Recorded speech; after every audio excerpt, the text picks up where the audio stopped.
തുടികൊട്ടി പാടുന്ന പാട്ടിനു പൊന്നിണം താരം പണിയാലും ചേരിലെ പൊന്നോണം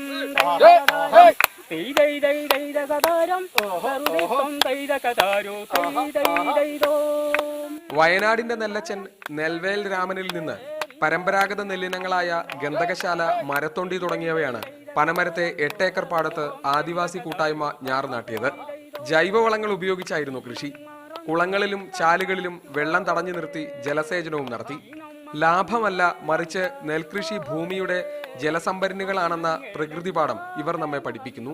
നെൽകൃഷിക്ക് മാത്രം എല്ലാ വർഷവും ഇങ്ങനെ പാട്ടെടുത്തിട്ടും നെല്ല് ഇങ്ങനെ 3-4 ചേച്ചി വിത്തുകളൊക്കെ ഉണ്ടാക്കി അതൊന്ന് പിന്നെ പാകി നട്ടു കൊയ്തെടുക്കാനുള്ള ശ്രമത്തിലാണ്.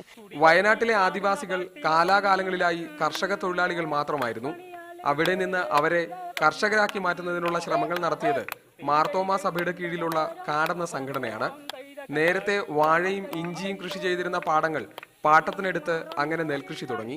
അടുത്ത വർഷം 25 ഏക്കറിലെങ്കിലും കൃഷി വ്യാപിപ്പിക്കാനാണ് കാട് സംഘടനയുടെയും കൂട്ടായ്മയുടെയും ശ്രമം.